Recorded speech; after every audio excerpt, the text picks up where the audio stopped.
दोस्तों स्टडी 91 के YouTube channel में आप सभी का बहुत बहुत स्वागत है। दोस्तों आज आप सभी के समक्ष भारतीय संविधान में अगले लेक्चर सीरीज को लेकर हाजिर हूं। दोस्तों आज हमारा 219वां लेक्चर है। जी हाँ दोस्तों, आज की क्लास अगर आप अटेंड करते हैं तो आपके पास टोटल 6570 सवाल तैयार हो जाएंगे। जी हाँ दोस्तों, यानी लगभग 6600 सवाल की तरफ हम लोग बढ़ने वाले हैं धीरे धीरे। ये हमारा 219वां 220 जैसे ही कंप्लीट होता है हमारे पास 6600 सवालों का लिस्ट पूरा बन के तैयार हो जाएगा। जिन बच्चों ने शुरुआत से सीरीज ज्वाइन किया होगा उन्हें वाकई बहुत फ़ायदा मिला होगा। हाँ, एक चीज़ है कि कभी कभी मुझे लगता है कि जितना समय मैं अपनी इस सीरीज पर दे रहा हूँ, ठीक है, आप विश्वास कीजिए, आप कभी भी चैप्टर को डिटेल में पढ़िए। डिटेल में पढ़ने के बाद आपके मन में जितने भी सवाल आएंगे वो सारे सवाल आपको हमारी क्लास से मिल जाएंगे। और आप देखो ना, कितना छोटा सा टॉपिक आप लोगों को लग रहा होगा ना, नियंत्रक एवं महालेखा परीक्षक, जिसके बारे में अनुच्छेद 148 में चर्चा किया गया है। लेकिन कैसे कैसे करके मैंने 30 सवाल कलेक्ट किए हैं, ये अपने आप में डिफिकल्ट है। अगर मैं आपसे कह दूं ना कि आप इस चैप्टर से या इस टॉपिक से 30 सवाल ढूंढ कर लाओ, आप नहीं ला पाओगे। आप 5 से ज्यादा सवाल नहीं बना सकते, अधिकतम 10 बना सकते हो, 30 तो कभी नहीं बना सकते, ठीक है। लेकिन मैंने ढूंढा आपके लिए, और बदले में आपकी तरफ से क्या मिलेगा? मुश्किल से 1000-1500 व्यूज मिलेगा और मुश्किल से 100-200 लाइक्स मिलेंगे। हाँ है कि ना? और कमेंट तो पूछो ही, मैं 10-20 कमेंट मिलेगा। तो ये होता है, मुझे पता है आज नहीं तो कल ये सारी क्लासेस चलने वाली हैं, वायरल होंगी। जब लोगों को लगेगा कि वाकई नितिन सर की इस सीरीज के साथ जुड़ना चाहिए। इस सीरीज के साथ एक फायदा यह है कि हर टॉपिक पर, हर एक चैप्टर पर हमारी पकड़ मजबूत बनती है, हमारा ध्यान जाता है, परीक्षा में कहाँ किस प्रकार के सवाल पूछे जा सकती हैं, सब चीजें हमें पता चलती हैं। तो जरूर इस सीरीज को देखेंगे। इसी सीरीज में दोस्तों हम लोगों ने पूरी हिस्ट्री कंप्लीट किया है, चाहे एंशिएंट की बात कर लीजिए, मिडावल की बात कर लीजिए, मॉडर्न की बात कर लीजिए, ठीक है, सब कुछ पढ़ाया गया। पॉलिटी भी दोस्तों समाप्त होने वाला, 225 तक दोस्तों मैं पॉलिटी लेके चलूंगा, ताकि 75 लेक्चर आपका हो जाए, 75 लेक्चर हो जाए। उसके बाद दोस्तों हम लोग ज्योग्राफी की कहानी स्टार्ट करेंगे। तो चलिए स्टार्ट करते हैं और देखते हैं कि आज की क्लास करने के बाद आपके कितने नंबर आते हैं, कितने सवाल आपके सही होते हैं, ये सब कुछ देखने को मिलेगा। स्टडी 91 के प्लेटफॉर्म से कई सारे विषय के लिए फाउंडेशन कोर्स भी लॉन्च किया गया है। ये फाउंडेशन कोर्स इतना बेहतरीन है कि आपकी नींव इतनी मजबूत कर देगा कि भारत का कोई भी एग्जाम दीजिए। देखिए, अगर सब्जेक्ट पर पकड़ आपकी है तो कभी आपको डर नहीं लगेगा। परीक्षा से डरने की कोई जरूरत ही नहीं है, चाहे छोटे से छोटा एग्जाम हो या बड़े से बड़ा एग्जाम हो। अगर सिलेबस की बात करेंगे, सब्जेक्ट की बात करेंगे, आपने एक बार सिलेबस और सब्जेक्ट पर अपनी पकड़ बना लिया है तो कभी भी डर नहीं रहेगा। आप हमेशा 100% सही सवाल करके आएंगे। उसी लिए दोस्तों फाउंडेशन कोर्स हमने लॉन्च किया है। ये हमारा हेल्पलाइन नंबर है, कॉल करके संपर्क कर सकते हैं। स्टार्ट किया जाए आज की क्लास को, चलिए आरंभ करते हैं। दोस्तों याद रखेंगे आज हमारा 219वां लेक्चर है, 6570 सवाल तैयार हो रहे हैं। जो हमारा टॉपिक है वो है नियंत्रक एवं महालेखा परीक्षक, ठीक है। अब पहला सवाल ध्यान से सोच समझ कर दीजिएगा। 30 सवाल मैंने बड़े मेहनत से कलेक्ट किया और जरूरत से ज्यादा कठिन भी है, ठीक है। सुनिएगा, पहला सवाल लिखा दोस्तों, सीएजी का फुल फॉर्म क्या है? सर क्या एकदम बच्चों वाला सवाल पूछ रहे हैं? नहीं, बच्चों वाला नहीं है। सवाल आता परीक्षा में तो लोग गलत करते हैं। लोग एक सवाल यहां पर सी का मतलब कंट्रोलर समझते हैं। क्या समझते हैं? कंट्रोलर। वो कहते हैं कंट्रोलर एंड ऑडिटर जनरल, ठीक है, और यहीं पर वो गलती कर देते हैं दोस्तों। कंट्रोलर शब्द के जगह यहां पर कॉम्प्ट्रोलर शब्द का इस्तेमाल किया गया। क्या किया गया दोस्तों? यहां पर कॉम्प लिखेगा पहले, COMP, और फिर लिखेगा दोस्तों कॉम्प्ट्रोलर। क्या लिखेंगे? COMP। यहां कंट्रोलर में CON लगा देते हैं बच्चे, यहीं पर गलती कर देते हैं दोस्तों, ये आप याद रखेंगे। तो COMPTROLL और उसके बाद ER, कॉम्प्ट्रोलर। कॉम्प्ट्रोलर। अब फिर लिखेगा दोस्तों एंड, फिर लिखेगा ऑडिटर। क्या लिखेंगे दोस्तों? ऑडिटर। फिर क्या लिखेंगे दोस्तों? जनरल। क्या लिखेंगे दोस्तों? Auditor general. ये होता है दोस्तों, सही मायने में यही सही है, ठीक है। कंट्रोलर मत बोलिएगा, ठीक है। क्या लिखना है? कॉम्प्ट्रोलर बोलना है, ये आप ध्यान रखेंगे। ये बहुत इंपॉर्टेंट है, स्टार लगाइए, ध्यान दीजिएगा, परीक्षा में गलती होती है, ठीक है। इसीलिए मैंने पहला सवाल यही रखा, ठीक है। दूसरे सवाल से बताइए दोस्तों, अब यहीं से आपकी हालत खराब हो जाने वाली है। ध्यान से पढ़िएगा क्या लिख रहा है। लिख रहा है, लेखा परीक्षण का मुख्य उद्देश्य किसके व्यय पर नियंत्रण करना है। अब बच्चे कहेंगे केंद्र सरकार के व्यय पर, राज्य सरकार के व्यय पर। नहीं, आपके परीक्षा में ऐसे सवाल नहीं देगा दोस्तों। परीक्षा में देता है सरकार के अंग का नाम। क्या देता है दोस्तों? सरकार का अंग देता है। और आप पढ़ेंगे दोस्तों सरकार के कितने अंग होते हैं दोस्तों? तो सरकार के 3 अंग होते हैं, ठीक है। पहला अंग पढ़ते हैं दोस्तों, आप पढ़ते हैं व्यवस्थापिका। क्या पढ़ते हैं? व्यवस्थापिका। दूसरा पढ़ते हैं दोस्तों कार्यपालिका। क्या पढ़ते हैं? कार्यपालिका। और तीसरा पढ़ते हैं दोस्तों न्यायपालिका। ये 3 अंग हैं दोस्तों सरकार के, और इसमें से आपको बताना है कि किसके व्यय पर नियंत्रण के लिए जिम्मेदार होता है, ठीक है। यहां इस तरह से ऑप्शन देता है, यहां केंद्र राज्य का ऑप्शन ही नहीं देगा, ठीक है। सही तो वो भी है, लेकिन अगर ऑप्शन नहीं दे दे तो क्या करेंगे दोस्तों, याद रखेगा व्यवस्थापिका से कोई लेना देना नहीं, न्यायपालिका से कोई लेना देना नहीं। ये किसके लिए काम करता है दोस्तों, ये कार्यपालिका से संबंधित है। ठीक है, किससे संबंधित है, यह कार्यपालिका से संबंधित है और इसका मुख्य उद्देश्य है कि कार्यपालिका के व्यय पर नियंत्रण करना। ठीक है, कार्यपालिका के या प्रशासन के व्यय पर नियंत्रण करना ये सीएजी का काम होता है। ये आप याद रखेंगे। कुछ अलग मिला आपको, मिलेगा, सब अलग मिलेगा। अगला सवाल देखिए, लिख रहा भारत का नियंत्रक एवं महालेखा परीक्षक यानी कैग किसके लिए मुख्य लेखाकार तथा लेखा परीक्षक के रूप में कार्य करता है। एक शब्द यहां लिखा दोस्तों, किसके लिए। ये किसके लिए काम करता है दोस्तों, यह दो लोगों के लिए काम करता है। एक तो दोस्तों यह केंद्र सरकार के लिए काम करता है। किसके लिए काम करता है, एक तो यह केंद्र सरकार के लिए काम करता है और दूसरा दोस्तों यह राज्य सरकार के लिए भी काम करता है। तो ध्यान रखिएगा, बहुत सारे बच्चे यही कंफ्यूज जाते हैं कि कैग जो है केवल केंद्र सरकार के लिए काम करता है। ऐसा नहीं है कि कैग जो है यह केंद्र के लिए काम करता है और अपनी रिपोर्ट राष्ट्रपति को देता है। यह जब राज्य के लिए काम करता है तो तब अपनी रिपोर्ट किसे देता है, राज्यपाल को देता है। दोनों बातें आपको याद रखना है। ठीक है, गलती मत कीजिएगा। जिन बच्चों को उत्तर नहीं पता था अब पता हो गया तो कम से कम आज के बाद आप सही करेंगे, ये अब हम सोच के चलते हैं। ठीक है, अगला सवाल देखिए, लिख रहा है किसके द्वारा भारत के नियंत्रक एवं महालेखा परीक्षक के पद का सृजन किया गया था। बच्चे क्या करते हैं, बहुत स्पीड में राष्ट्रपति कर देते हैं। नहीं, देखिए बात समझिएगा। अगर आपसे पूछे दोस्तों कि सीएजी की नियुक्ति कौन करता है, क्या पूछे दोस्तों, आपसे पूछे कि सीएजी की नियुक्ति कौन करता है दोस्तों, तब आपका जवाब क्या होगा, जब नियुक्ति पूछेगा तब आपका जवाब होगा राष्ट्रपति। क्या होगा दोस्तों, आपका जवाब राष्ट्रपति होगा। अभी आप पूछ रहा है, अभी आपसे पूछ रहा है कि इसके पद का सृजन जो है किसके द्वारा किया गया, तो इसके पद का सृजन दोस्तों संविधान के द्वारा किया गया। किसके द्वारा किया गया दोस्तों, संविधान द्वारा पद का सृजन किया गया है। और जब संविधान पढ़ेंगे तो संविधान में एक अनुच्छेद है, अनुच्छेद 148, उसी के तहत तो दोस्तों सीएजी की बात की गई है। ठीक है, तो याद रखेंगे, बहुत ध्यान से पढ़िए। मैं बार बार कह रहा हूं, चैप्टर आपको जरूरत से ज्यादा आसान लग रहा है, इसलिए आप जरूरत से ज्यादा गलतियां भी कर रहे हैं। चलिए कोई बात नहीं, अभी तक जो गलती हुई सो हुई, अगले सवाल को कम से कम आप सही करिए। ठीक है, लिख रहा भारत के नियंत्रक एवं महालेख नहीं दोस्तों, महालेखा, नियंत्रक एवं महालेखा परीक्षक को पद से केवल किसके द्वारा हटाया जा सकता है। बहुत ध्यान से सोच समझ के बताइएगा, पद से किसके द्वारा। मैंने आपको समझाया था कि किसी व्यक्ति की नियुक्ति जो करता है उस व्यक्ति को हटाने के लिए वही जिम्मेदार होता है। तो सिंपल सी बात है दोस्तों, यहां राष्ट्रपति। लेकिन याद रखिएगा, राष्ट्रपति द्वारा हटाया जाएगा, लेकिन क्या यहां पर लेकिन लगा दोस्तों, संसद के दोनों सदनों के द्वारा जब क्या दे दिया जाएगा दोस्तों, जब सहमति दे दिया जाएगा तब हटाया जाएगा। ऐसा नहीं कि राष्ट्रपति जो है अपने मन से कर लेगा। ठीक है, सदनों द्वारा और किसके माध्यम से दोस्तों, राष्ट्रपति के माध्यम से। किसके द्वारा, राष्ट्रपति के माध्यम से हटाया जाएगा। एक चीज और याद रखिएगा दोस्तों, कंडीशन पूछ लेता तब क्या बताते दोस्तों, यहां पर किस प्रकार पूछता, तो अगर प्रकार पूछ देता तो क्या बताते, प्रकार पूछते हैं, बताते हैं साबित कदाचार के आधार पर। साबित कदाचार एवं असमर्थता ये साबित करना पड़ेगा कि ये जो कैग हैं ये अपने कार्य करने में असमर्थ हैं। तब जाकर के संसद के दोनों सदनों से सहमति लेंगे और तब जाकर राष्ट्रपति इनको इनके पद से हटा सकते हैं। ये पूरी की पूरी कंडीशन है, आप याद रखिएगा, ध्यान दीजिएगा। परीक्षा में क्या पूछा है बहुत सोच समझकर आप अपना उत्तर टिक करिएगा, वरना फिर उत्तर गलत हो जाएगा। ठीक है, अगला सवाल देखिए, लिख रहा है किस सेवानिवृत्त नियंत्रक एवं महालेखा परीक्षक को वित्त आयोग का अध्यक्ष बनाया गया था। वैसे एक नियम है कि किसी भी कैग का जब रिटायरमेंट होता है, ठीक है, कब रिटायरमेंट होता है भी आगे सवाल मिलेगा। ठीक है, किसी भी सीएजी का जब रिटायरमेंट होता है तो रिटायर होने के बाद वह न तो केंद्र सरकार के लिए ना ही राज्य सरकार के लिए किसी वैधानिक पद पर बैठकर कार्य कर सकता है। लेकिन यहां पर तो कंडीशन उल्टा है।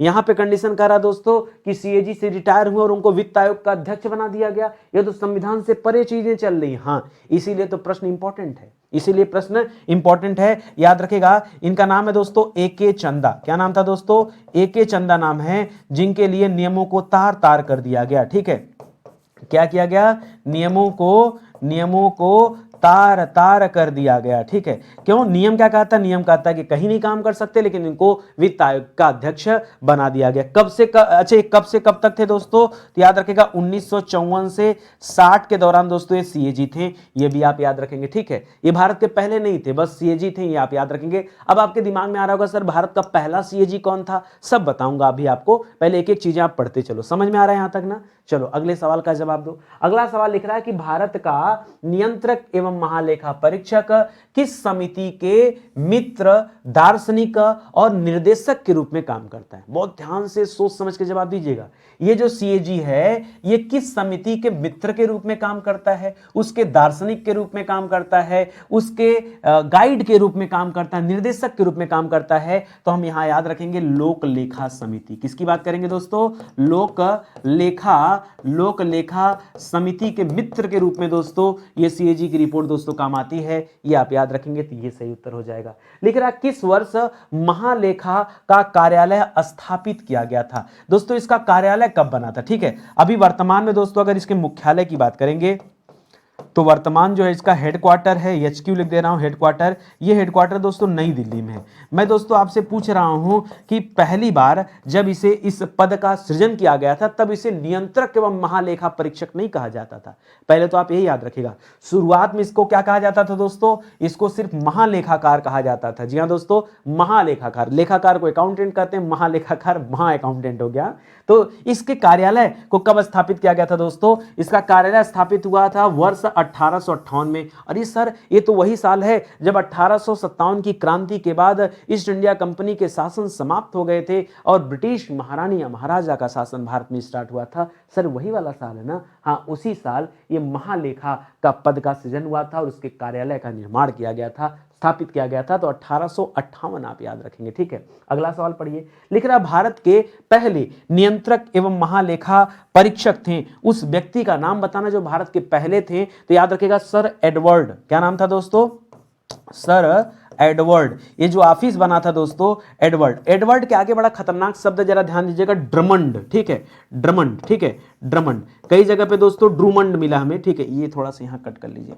ठीक है, एडवर्ड ड्रमंड या ड्रूमंड। ठीक है, याद रखेंगे ये तो दोस्तों। और इनको कब से कब तक इनका कार्यकाल था? तो जब ये 58 में बना था ना, उसी दौरान दोस्तों 1860 से लेकर 1862 तक दोस्तों इनका कार्यकाल रहा है। यह भी याद रखेगा, एडवर्ड ड्रूमंड का कार्यकाल। ठीक है, ये भारत के पहले क्या थे दोस्तों? महालेखाकार थे। यहां नाम जरूर लिख दिया गया नियंत्रक एवं महालेखा परीक्षक, लेकिन इस पद का सृजन नहीं हुआ था। इसलिए अच्छी बात है कि आप इस पद को काट दीजिए, इसके जगह पर बस सीधा सीधा क्या लिखिए यहां पर? महालेखाकार लिखिए। ठीक है, क्योंकि उस समय जो पद था दोस्तों वो महालेखाकार का पद था। तो भारत के पहले महालेखाकार कौन थे दोस्तों? तो याद रखेगा सर एडवर्ड ड्रमंड थे। कौन थे? Edward Drummond. कोई दिक्कत आपको नहीं ना? चलिए आगे बढ़ते हैं। 1860 से 1862 तक दोस्तों ये इनका कार्यकाल था, याद रखेंगे।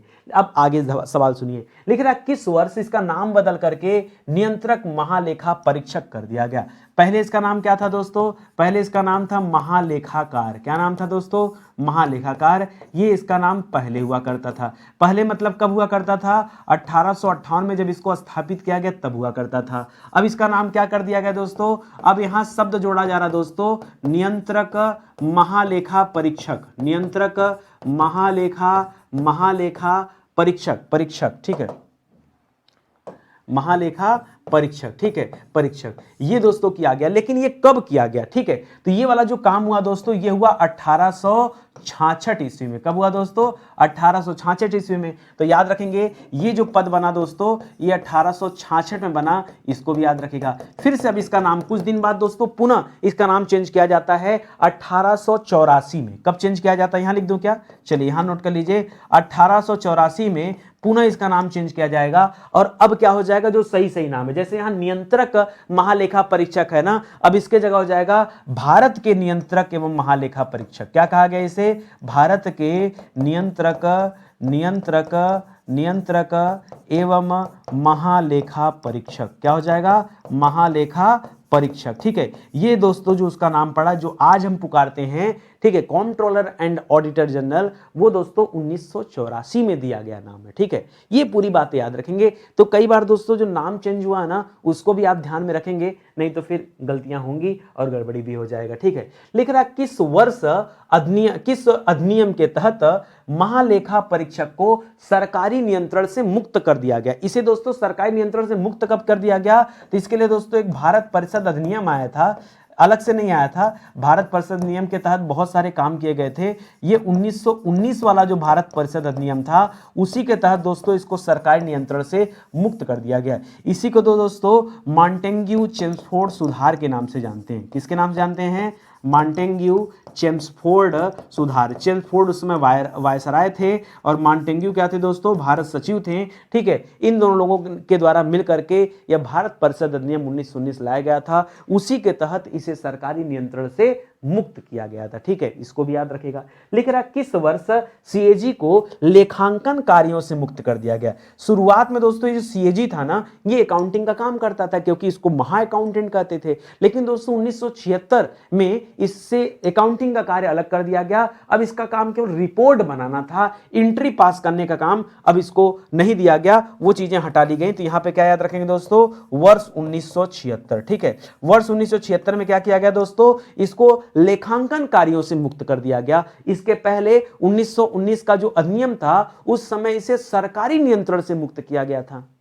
मुझे ईमानदारी से ये बताओ, क्या आज की क्लास करने के बाद आपको यह एहसास हो रहा है कि वाकई नितिन सर ने जो शुरुआत में कहा कि इस टॉपिक से 30 प्रश्न ढूंढ पाना बहुत मुश्किल था, तो कैसे कैसे करके इन प्रश्नों को कलेक्ट किया गया होगा, कैसे कैसे करके मैं इन प्रश्नों को आपके सामने प्रस्तुत कर रहा हूं, दे रहा हूं। ठीक है, और उसके बाद भी वीडियो व्यूज नहीं आते, तो थोड़ा सा बुरा तो लगेगा ना। ठीक है, लेकिन प्लीज आपसे ही निवेदन करता हूं दोस्तों, वीडियो को शेयर करिए और ज्यादा से ज्यादा तक लोगों तक पहुंचाइए, ताकि लोग जुड़े और चैनल के साथ और सीखें। क्योंकि मुझे नहीं लगता कि इतनी सारी चीजें कोई इत्मीनान से कोचिंग में भी आपको बैठा के पढ़ाएगा। आप कभी भी अपने नोट्स के साथ मैच करा लीजिएगा, ये सारी चीजें आपको मिलने वाली नहीं है। ठीक है, आगे बढ़िए। लिख रहा पहले भारतीय नियंत्रक एवं महालेखा परीक्षक वी नरहरि राव का कार्यकाल क्या था? दोस्तों यहां हम कह सकते हैं स्वतंत्र भारत के। ठीक है, यहां हम क्या कह सकते हैं? स्वतंत्र भारत के। ठीक है, तो स्वतंत्र भारत के जो पहले थे दोस्तों, वे कौन थे दोस्तों? वे थे वी नरहरि राव। अगर दोस्तों यही पहले जो है महालेखाकार का नाम आता, जो हम लोगों ने पीछे पढ़ा, तो हम लोगों ने पीछे क्या पढ़ा था? Sir Edward Drummond. क्या पढ़ा था दोस्तों? ड्रुमंड पढ़ा था। और इनका कार्यकाल क्या पढ़ा था? तो 1860 से 1862 पढ़ा था। आज हमसे वी नरहरि राव, वीर बार बार निकल रहा, वी नरहरि राव के बारे में पढ़ने को मिल रहा है दोस्तों। तो याद रखेगा, ये 1948 से लेकर के 1954 तक थे। ठीक है, और 1954 से लेकर 1960 तक कौन थे? ए.के. चंद्रा साहब थे, जहां पर नियमों को तार तार किया गया था। वो वाली लाइन आपको याद होगी। ठीक है, इसे याद रखेंगे। आगे देखिए, एक अच्छा सवाल सुनिए। लिख रहा किस अनुच्छेद के तहत, मुझे पक्का पता है कि आप में से किसी भी बच्चों को इसका जवाब नहीं पता है, और शायद लोगों को यह भी नहीं पता हो कि ये सारी चीजें हैं। लिख रहा किस अनुच्छेद के तहत जो शुद्ध आय होता है ना, शुद्ध आय की गणना सीएजी द्वारा प्रमाणित की जाती है। इस शुद्ध आय की गणना को कौन प्रमाणित करता है? सीएजी प्रमाणित करता है, जिसका प्रमाण पत्र अंतिम माना जाता है। उसने जो कह दिया वो सर्वमान्य, उसको कोई बदल नहीं सकता। ये कौन सा अनुच्छेद कहता है? ऐसा भी है क्या सर? है, अनुच्छेद 279। कौन सा अनुच्छेद है दोस्तों? यहां पर अनुच्छेद 279। मुझे पता है दोस्तों, बहुत सारे बच्चे ऐसे होंगे जो बैठे वीडियो को रोक करके जाके गूगल में सर्च करेंगे कि देखते हैं बात सर की सच है या नहीं सच है। बिल्कुल, आप सर्च करिए, जरूरी है। ठीक है, इससे क्या होगा ना, जो याद होना है आज ही याद हो जाएगा। आज के बाद 279 तो जीवन में नहीं भूलोगे, वैसे भी नहीं भूलोगे। अगर अनुच्छेद 280 की बात करें तो वित्त आयोग के बारे में बताया गया।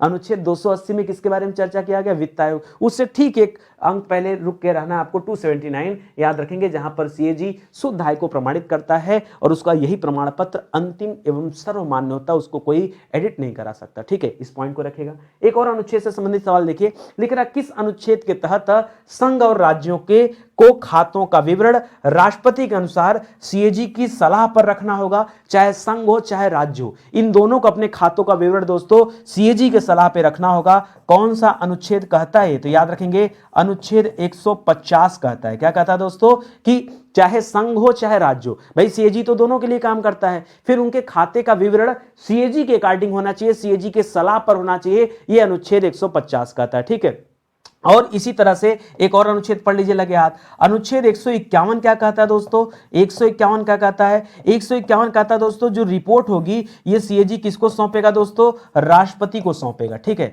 याद रखेंगे राष्ट्रपति को सौंपेगा। ये वाला पॉइंट कहां पे कहा गया? ये अनुच्छेद 151 में कहा गया। ठीक है, बहुत इत्मीनान से चीजों को पढ़ते चलिए। देखिए मेरी क्लास में पढ़ने का यही फायदा है कि एक एक टॉपिक पर हम लोग विस्तार से चर्चा करते हैं और कहीं कोई डाउट नहीं बचा रह जाता। ठीक है, स्टडी 91 के प्लेटफॉर्म से कई सारी किताबें लॉन्च की गई हैं। हम बड़े शिद्दत के साथ दोस्तों काम करते हैं, बड़े शालीनता के साथ काम करते हैं। रातों रात करोड़पति बनने का कोई ख्वाब नहीं है, ना बनने की इच्छा है। ठीक है, क्योंकि जरूरत से ज्यादा धन का संचय ये क्या करता है? हमें गुमराह करता है, हमारे अंदर अहंकार पैदा करता है। तो जब हम सब कुछ जानते हैं, जो किताबों में लिखा है, जो कुछ हमने सीखा है, अगर उसे ग्रहण नहीं किया कोई मतलब नहीं। इसलिए बहुत बड़ी चाहत नहीं है, बस मन संतुष्ट करना, आत्म संतुष्टि होनी चाहिए। और हमारी आत्म संतुष्टि सिर्फ आपसे होती है। आपका सिलेक्शन हो जाए, आप पढ़ लिख कर आपकी तबीयत खुश हो जाए, आप एक कमेंट कर दो सर पढ़ के दिल खुश हो गया, इतने में ही मेरी मतलब मुझे सब मिल जाना है। ठीक है, वही मेरे लिए धन है, सब कुछ है। ठीक है, तो स्टडी 91 के प्लेटफॉर्म से कई सारी किताबें लॉन्च की गई हैं। आप मौका भर दीजिए, जुड़िए हमारे साथ।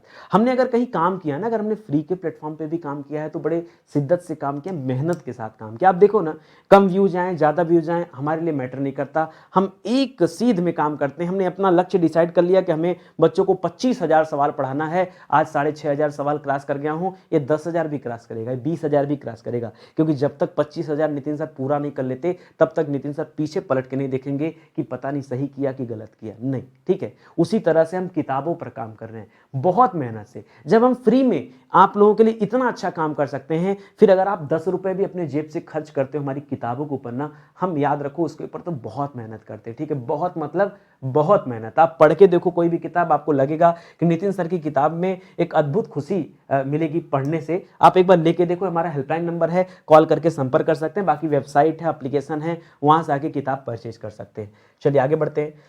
लिख रहा देश की समस्त वित्तीय प्रणाली का लेखा परीक्षण कौन करता है? देश के अंदर जितने भी वित्तीय प्रणाली है, देश की बात कर लिया तो दोस्तों देश में दो चीजें हैं। देश में या तो संघ की बात होगी, तो हमने पहले ही पढ़ा दोस्तों, संघ का लेखा परीक्षण कौन करेगा? यही करेगा। राज्य के लिए भी दोस्तों लेखा परीक्षण का कार्य ही करता है। तो सिंपल सी बात है, हम यहाँ किसकी चर्चा कर रहे हैं दोस्तों? हम यहाँ सीएजी की बात कर रहे हैं। ठीक है, किसकी बात कर रहे हैं? सीएजी की बात कर रहे हैं, इसको आप याद रखेंगे। ठीक है, अच्छा एक सवाल जो परीक्षा में और देता है दोस्तों थोड़ा सा अलग, वो जरा सुन लीजिए। ये कहता है भारत की जो संचित निधि है, भारत की जो संचित निधि है जिसे हम कॉन्सोलिडेटेड फंड के नाम से जानते हैं, इस संचित निधि का लेखा परीक्षा कौन करता है दोस्तों? लेखा परीक्षण कौन करता है कि उस संचित निधि से सही तरीके से धन व्यय किया गया है या फिर कहा कुछ और गया, निकाल कुछ और लिया जाए, ऐसा तो नहीं हुआ है। ये सब जांच पड़ताल दोस्तों कौन करता है? सीएजी ही करता है। चाहे संघ की बात हो, चाहे राज्य की बात हो, चाहे संचित निधि की बात हो, चाहे आकस्मिक निधि की बात हो, ये सारी चीजों पर दोस्तों काम धाम कौन करता है?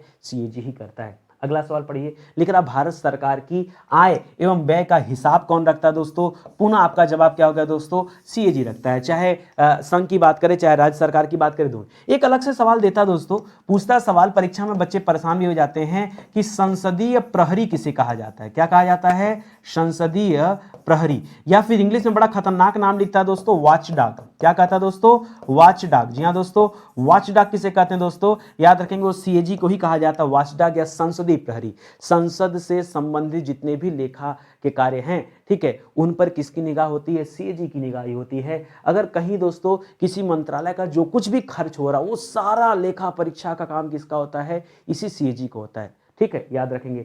लेकिन अब भारत की संघ परीक्षा एवं लेखा प्रणाली का प्रधान कौन होता है दोस्तों? पुनः आपका जवाब क्या हो जाएगा दोस्तों? यही सीएजी क्या होता है? प्रधान होता है। देखिए क्या है ना, सवाल अलग अलग तरीके से पूछ सकता है, उसके विभिन्न पैटर्न हो सकते हैं। मेरे दिमाग में जो जो पैटर्न आया कि भाई सीएजी के बारे में किस किस तरह से क्या क्या पूछ सकता है, वो सब कुछ मैंने आपको एक ही स्लाइड पर दे दिया। ये सारी बातें आप याद रखेंगे, गलती न कीजिएगा। लेकिन किस अनुच्छेद में नियंत्रक एवं महालेखा परीक्षक का वर्णन किया गया है, तो ये तो दोस्तों बहुत कॉमन सा सवाल दे दिया। ये अनुच्छेद 148 आप याद रखेंगे। कौन सा अनुच्छेद? अनुच्छेद 148। लिख रहा किस अनुच्छेद में नियंत्रक एवं महालेखा परीक्षक के कर्तव्य एवं शक्तियों का वर्णन है? तो इनके कर्तव्य और शक्तियों के बारे में कहां बताया गया दोस्तों? अनुच्छेद 149 में बताया गया। और पिछली स्लाइड पे दोस्तों हम लोगों ने क्या पढ़ा था दोस्तों? हमने पढ़ा था आर्टिकल, ठीक है, आर्टिकल 150 पढ़ा था। और 150 में हम लोगों ने क्या पढ़ा था? दो चीजें पढ़ा था, एक 150 पढ़ा था, एक 151 पढ़ा था। ठीक है, 150 के तहत हम लोगों ने बात किया कि दोस्तों केंद्र सरकार के लिए जो भी लेखा परीक्षा होगा वो काम कौन करेगा दोस्तों? वो यही करता है। और उसकी रिपोर्ट किसे देता है? और राष्ट्रपति को देता है। ये अनुच्छेद 151 में बता दिया गया। लिख रहा नियंत्रक एवं महालेखा परीक्षक की नियुक्ति कौन करता है? तो पहले ही नितिन सर समझा चुके हैं कि इनकी नियुक्ति कौन करता है दोस्तों? राष्ट्रपति करता है। कौन करता है? इनकी नियुक्ति राष्ट्रपति के द्वारा की जाती है, यह भी याद रखेंगे। अगला सवाल देखिए, लिख रहा नियंत्रक एवं महालेखा परीक्षक अपना त्याग पत्र किसे देता है? ठीक है, अगर इसे त्याग पत्र देना है तो जाहिर सी बात है नियुक्ति राष्ट्रपति साहब ने किया है, तो त्याग पत्र भी किसे देंगे दोस्तों? ये राष्ट्रपति को ही अपना त्याग पत्र देता है। अगला सवाल लिख रहा है भारत के नियंत्रक महालेखा परीक्षक का कार्यकाल कितना होता है? बहुत अच्छा सवाल दोस्तों, याद रखेंगे। इसका कार्यकाल होता है 6 वर्ष का। कितना होता है दोस्तों? 6 वर्ष का कार्यकाल होता है। या अधिकतम कितने समय तक अपने पद पर रह सकता है? तो याद रखेगा 65 वर्ष। ठीक है, दोनों में से जो भी पहले पूर्ण हो जाएगा उसी पर दोस्तों इसका रिटायरमेंट हो जाता है। तो यह भी याद रखेंगे, बहुत शानदार सा सवाल है। ठीक है, ये सब आसान आसान सवाल है। जो जो डिफिकल्ट सवाल लगे वो मैंने पहले रख दिया। हर बार क्या करता था? आसान वाले पहले रखता था। इस बार क्या किया? डिफिकल्ट वाला पहले रख दिया, आसान वाला मैंने अंतिम में कर दिया। अगला सवाल पढ़िए, लिख रहा भारत का कौन सा व्यक्ति एक बार सेवा मुक्त हो जाने के बाद, क्या लिखा है? एक बार सेवा मुक्त हो जाने के बाद ना ही केंद्र और ना ही राज्य के किसी पद को ग्रहण कर सकता है। ये दोस्तों कौन है? तो सीएजी के बारे में कहा गया। लेकिन दोस्तों इस नियम के विपरीत दोस्तों एक काम किया गया था। ठीक है, जब दोस्तों एके चंदा जी को क्या कर दिया गया? जब एके चंदा जी को क्या कर दिया गया? उनको वित्त आयोग का अध्यक्ष चुन लिया गया। ठीक है, वित्त आयोग का उनको अध्यक्ष चुन लिया गया था। ये सवाल ये आप स्टार लगा के दोस्तों याद रखिएगा, क्योंकि यही एक पॉइंट है जहां पे सवाल बनता है। लिख रहा किस वर्ष भारत के नियंत्रक एवं महालेखा परीक्षक से वित्तीय लेखांकन का कार्य अलग कर दिया गया? तो दोस्तों 1976, मैंने पीछे पढ़ाया है, 1976 से दोस्तों उसे अकाउंटिंग का कार्य अलग कर दिया गया। इसके अलावा दोस्तों 1919 का जो अधिनियम था, 1919 का जो अधिनियम था उसके वजह उस अधिनियम की तरफ से क्या किया गया? उसे सरकारी नियंत्रण से मुक्त कर दिया गया था। सरकारी नियंत्रण से मुक्त कर दिया गया था। किस अधिनियम के तहत?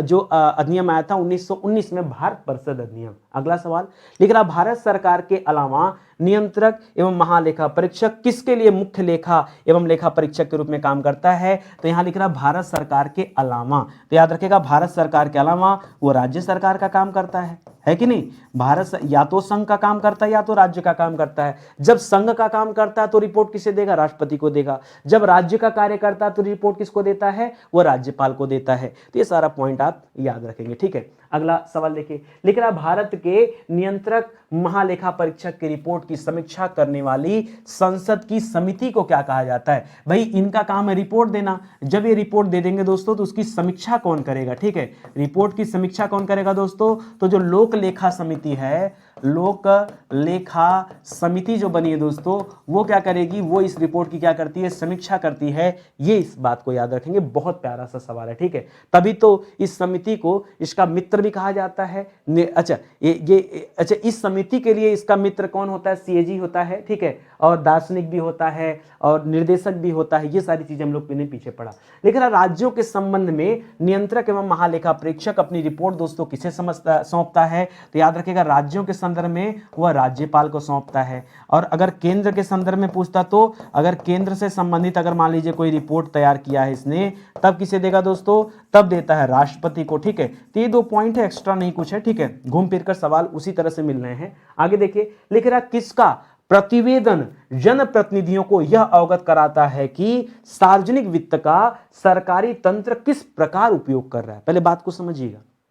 कर दोस्तों किसका रिपोर्ट? कौन रिपोर्ट देता है? तो भारत की जनता ये जानती है कि हमारा जो सार्वजनिक वित्त है, यानी जो हमारा टैक्स वगैरह कलेक्ट होकर जिस फंड में जा रहा है, वहां से जो पैसा निवेश हो रहा है वो सही जगह हो रहा है या गलत जगह, ये किसके रिपोर्ट से पता चलता है? तो याद रखेंगे सीएजी के रिपोर्ट से ही पता चलता है। तो पुनः एक बार आपका जवाब क्या हो गया दोस्तों? सीएजी हो जाएगा, यानी नियंत्रक एवं महालेखा परीक्षक की रिपोर्ट से ही जनता को यह पता चलता है कि हमारा पैसा जो हमने सरकार को दे रखा है वो सही तरीके से यूटिलाइज हो रहा है कि नहीं हो रहा है। ठीक है, इस तरह से दोस्तों आज का सेशन समाप्त होता है। ठीक है, उम्मीद करता हूं अच्छा लगा होगा। देखिए, जुड़िए नितिन सर के साथ, इस क्लास के साथ, इस सीरीज के साथ, तो निश्चित रूप से आपको अच्छा ही लगेगा। ठीक है, बाकी और भी क्लासेस चलती हैं तो मौका दीजिए, उन सब क्लासेस को भी देखिए। ऐसे विषय जो पूरी तरह से पढ़ा दिए गए हैं ये उन्हीं के दोस्तों हैंड नोट्स हैं, आप चाहें तो इनको भी परचेज कर सकते हैं हमारे वेबसाइट से, हमारे एप्लीकेशन से। ठीक है, इसके अलावा दोस्तों आप अगर किताबें परचेज करते हो तो किताब 3 से 4 दिन में दोस्तों आपके घर तक पहुंचती है। ठीक है, तो आज ऑर्डर कर लीजिए, देर मत करिए। जो भी विषय आपको चाहिए, जो भी परीक्षा की आप तैयारी कर रहे हैं, एक बार आप सर्च कर लीजिए हमारे वेबसाइट से, एप्लीकेशन से, आप उन किताबों को ऑर्डर कर लीजिए और घर बैठे वो किताबें मिल जाएंगी। ठीक है, और काफ़ी कम दाम पर बहुत अच्छी क्वालिटी वाली किताबें। ठीक है, तो चलिए इसी के साथ सेशन समाप्त होता है। पीडीएफ भी दोस्तों डिस्क्रिप्शन में लिंक दे दिया गया है, आप वहां से जाकर पीडीएफ डाउनलोड कर सकते हैं। ठीक है, सेशन दोस्तों ये समाप्त होता है, तब तक के लिए बहुत बहुत धन्यवाद आपका। जय हिंद, जय भारत। दोस्तों कमेंट करिएगा, लाइक करिएगा और शेयर करिएगा, इंतजार रहेगा। ठीक है, बहुत बहुत धन्यवाद।